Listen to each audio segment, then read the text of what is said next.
Let's be honest, y'all. Films aren't just 2 hours of pretty lighting and attractive people trauma bonding. They're cultural time capsules. They're therapy sessions with a soundtrack. They're proof that art imitates life and sometimes exposes it. Now, let's just throw the screenplay out the window and talk about movies with no filter in my next segment. Off script stories.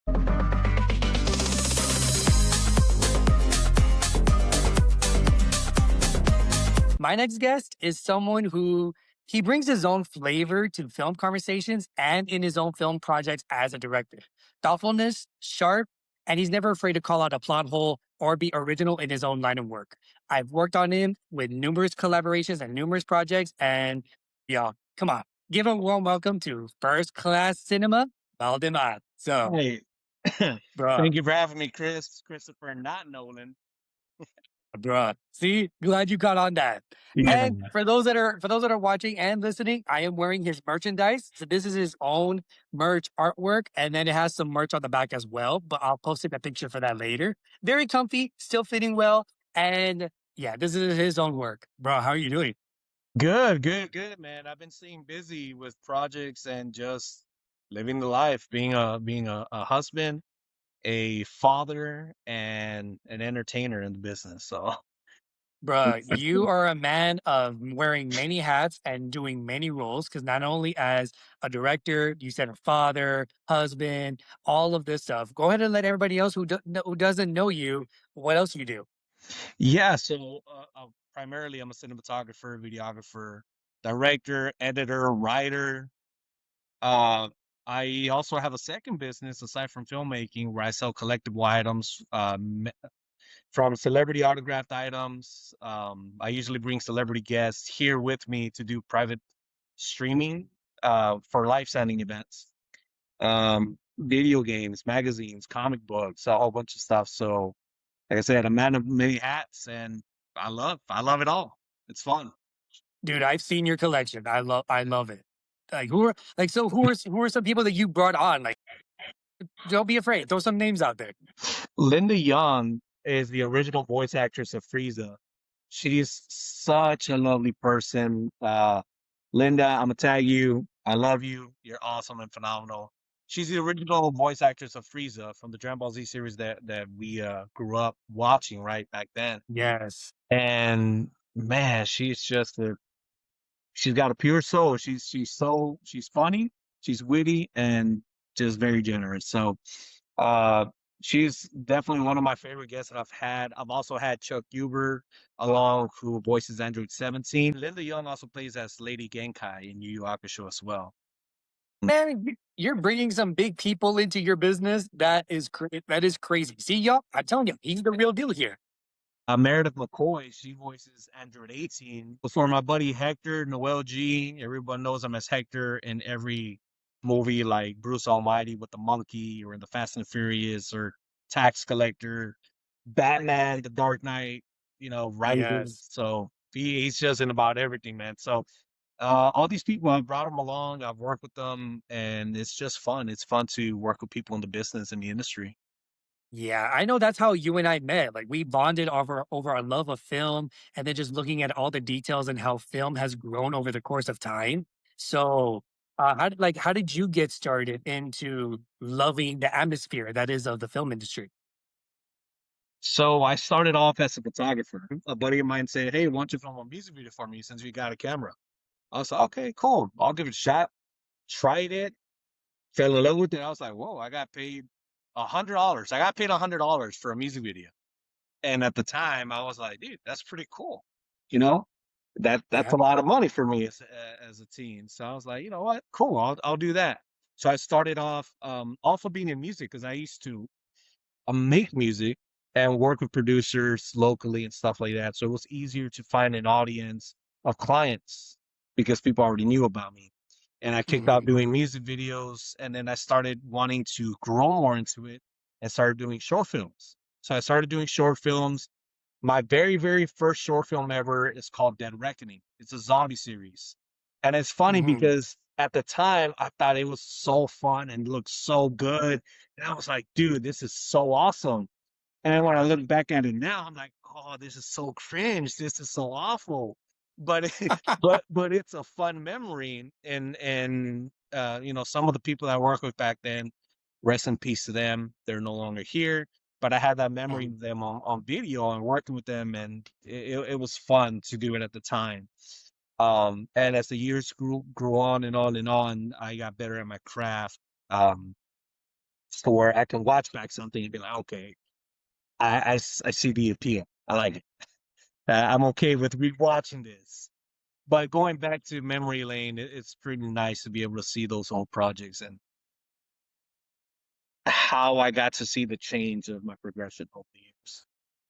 Absolutely. And that's because you and I have worked on a number of projects. I think you and I have worked on 6 projects, if I'm not mistaken. About 5 or 6, yeah.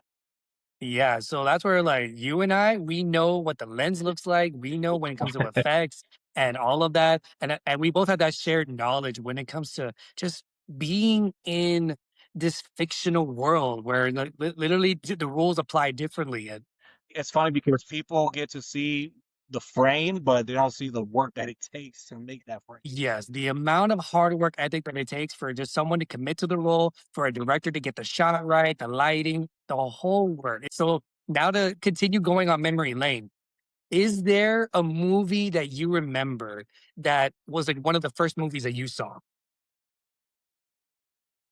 One of the first movies I saw, I would always rewatch as a kid, was Friday the 13th, the franchise. All the Oh, Friday the 13th films as a kid, as a toddler, I would always love watching Jason and the hockey mask. And it's funny because my mom would make the joke where we're watching a movie and then out of nowhere, you know, she does this,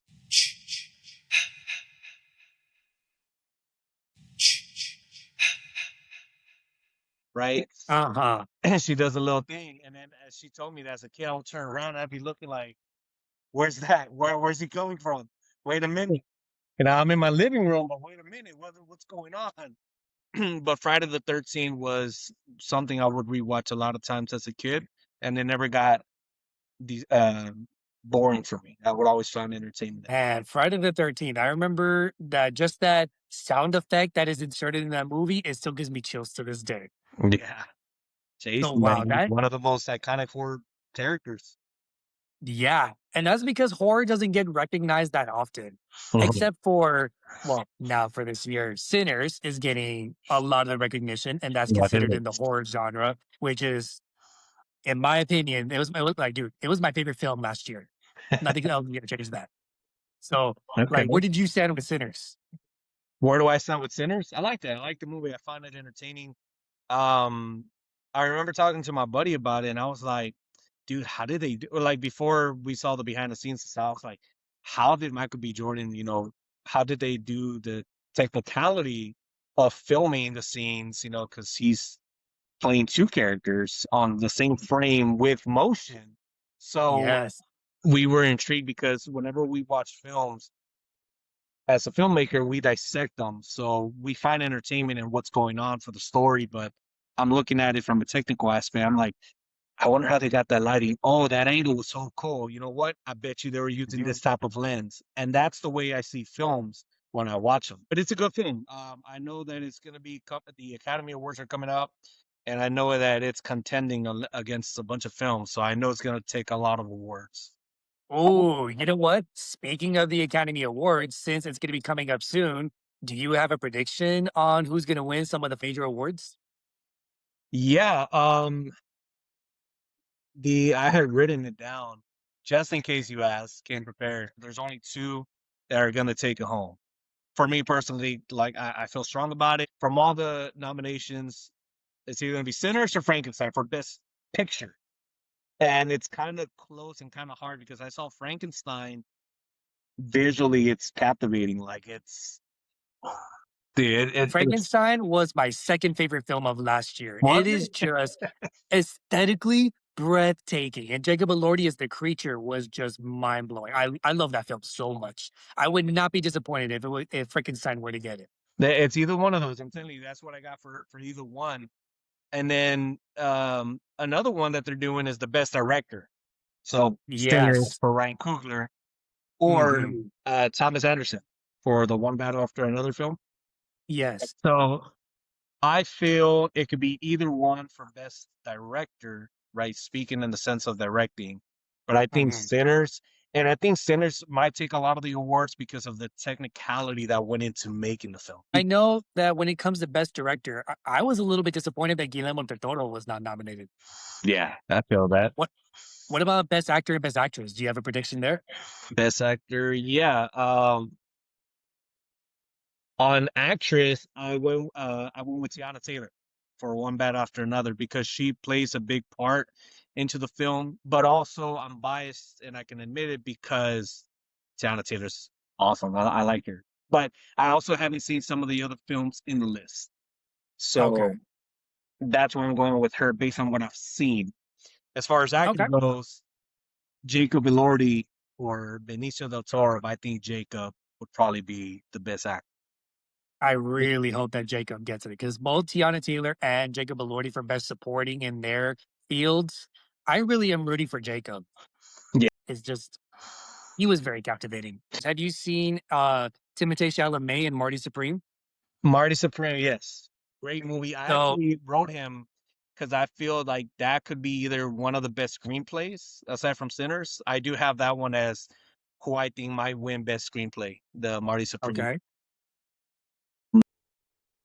And I also have him in debate for best actor because for that Yeah. one, I have Michael B. Jordan. And with him, again, he plays two characters. So he has two chances of how good he is, right? But Marty Supreme, Timothy really did a phenomenal job, I think. I think he did a really solid job in it. Yeah, Marty Supreme was my also, it's ironic how you name my films in order because Marty Supreme was my 3rd favorite.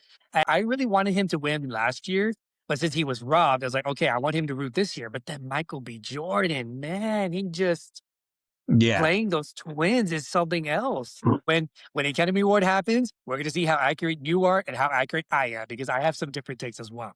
Let me ask you a question. For best cinematography, who do you think is gonna take it? Cinemat Bruh. Oh my. Remind me, who's on the list again? Sinners is on the list, of course. Yeah, I feel like Sinners, Frankenstein, what else? I think One Battle After Another is also Okay. Um, you know what? That's a good question. I'm hoping that I think my cinematography is gonna have to go with Frankenstein if that one's on there. of course, you got Michael B. Jordan, right, over here, and then you got Jacob right here. But when it comes to Mhm. the cinematography, it's an even field, but the technicality of both films, it's where it's like, damn, like, is who's gonna take it, you know? I really don't know. That's why I feel I hope that what they're gonna do is they're really gonna look at the analytics of everything in every department, hair, makeup, costumes, soundtrack, cinematography, all of that, and then just really pinpoint it to where they don't give it all to one movie. That because every other areas they succeed better than some of the other ones, Yeah. and it all depends. So I really hope that they do spread it out and then see. But cinematography, I feel like my gut instinct is Frankenstein. Okay. All right. We're avid movie lovers. You and I have seen a plethora amount of films.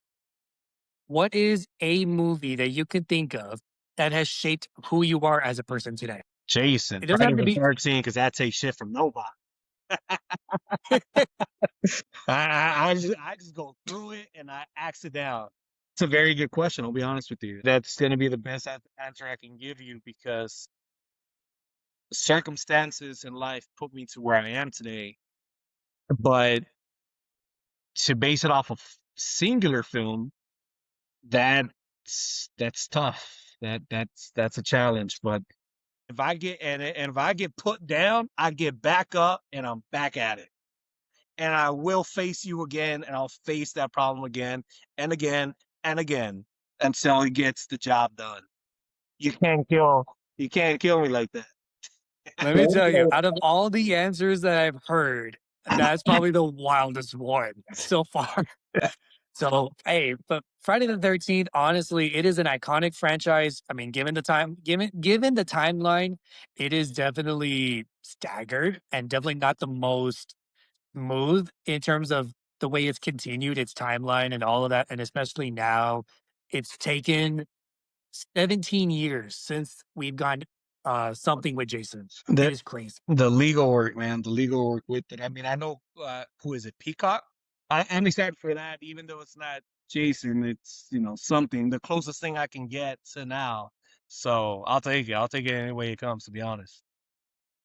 Oh my. You know what? I have one more question for you before we wrap this up because there has been a lot of conversations happening recently with the use of AI in film and the fact that the film industry, the scope of it is changing, considered how we have new forms of camera, 4K filming. Back then, the technology was different, the storylines were different, and there is a plethora of discussions happening out there. So, in your opinion, where do you think the film industry stands today compared to how it used to be? A lot of people were upset when digital cameras took over. And you cannot stop change. We progress and we continue progressing, and it'll continue to progress. We will have AI actors. We will have AI films. We will have that. And as much as you can deny or hate the idea of it, it's going to happen. You could be with it or against it, but it will happen regardless because that's what happened when digital cameras came into the frame from film cameras. People were Mhm. scared of the internet. People were scared of washing machines and microwaves when they were first starting off. Yeah. And guess what? It's a convenience. So it's no different than Tesla vehicles, right? A lot of people love Tesla. They love smart vehicles. Um, but you still have a market for gasoline driven vehicles, right? So you will have AI actors, you will have AI films. Just don't watch it. If you don't like it, just don't watch it, don't support it. But there will be a market of people that are with it. Now, it can take away jobs, but it can create jobs as well. A lot of people talk about the fundamentals of filmmaking when it comes to that. I'm pro AI. I will say that to convenience. Hmm. If I'm working on a film as an independent filmmaker, it's going to cost me 10 grand to do pyrotechnics and hiring a pyrotechnic crew to do an explosion of something or somehow. But with I spend maybe $500 max, and I get to do something realistic, something with detail, different camera angles, because AI made that convenience for me on an independent film budget. So there's that. Personally, I find the convenience of doing that. Now, some people will disagree and say, "Hey, you're taking away jobs from a visual effects artist, right? From the people that do VFX." But here's the Hmm. thing, if you're already in the market of doing that and you know how to do that, why not use AI to take shortcuts to make your job easier for you, working smarter, not harder? And that's the way that I see it. The people that hate it are the same people that use AI on a daily basis. If you're using Google, you're using AI. You're using your smartphone, you're using AI. You're using this platform that we're on right now, you're using AI. So in every convenience, you're using AI, but it's if you're against AI, you hate it for something specific. It could be an actor per se. There's people that want to support real actors, and there's people that are okay with AI actors. I know there was a lot of controversy over that female actress that people are talking Tilly about. Norwood. Yeah. Tilly Norwood. So there's a lot of controversy on her. But again, it's not going to replace actors, just like the way Tesla didn't replace every other vehicle in the world. You have smart vehicles, but you have gasoline driven vehicles. So that's the best way I can phrase it. Well, I mean, if there's going to be AI actors and they get paid in cryptocurrency, then that's on them. And then I'm just saying that is there going to be a smart window if they win an Academy Award somewhere? I don't know. So, but Matthew as the McConaughey earlier today posted with Variety and said that they can expect a award academy section for AI in the future. okay, at least there's a section for it. And as long as, like what you said, as long as there's convenience to where it doesn't lose many people's jobs, it enhances the project. And at least when it comes to awards and recognizing it, as long as it's separate, then I can see where, yeah, AI will definitely be helpful and beneficial for a film project and just for artistic projects in general. It's just make sure it just stays within the boundaries of convenience. Yes, agree. 1,000%. A All thousand right. percent. Before we wrap up the podcast, is there anything else that you would like to say for our viewers and for our listeners listening? No, just feel free to give me a follow at First Class Cinema. If you're looking for collectibles, video games, nostalgic stuff, visit my page on Instagram, Skull Button. Thank you for having me. It was fun and good to see you and talk to you again, man. And of course, we're going to stay in touch for any future projects in the works. Yes, sir. I'm all for it. Just let Oh, me know. actually, you know what? Before we leave, what are some projects that you're working on? I'm working on an Amazon Prime project at the moment. There's two projects in mind. I have a full script ready to go, ready to start casting for a horror film, and another one is a action series as well. Now, I can't go into detail for either one, but right now, me and my crew, we're going over the structure of what is financially doable for us to do first and test that out. And now that we got the plug and the connect with distribution, now it's just a matter of figuring out what the budget is to actually like the film or the series and kick things off. All right. I can't wait to see the update on whichever project works out well for you and then just see how that progresses from there. But either way, thank you for being on. I appreciate it. I can't wait to see you return as a future guest. And then for y'all, that is Off Script Stories.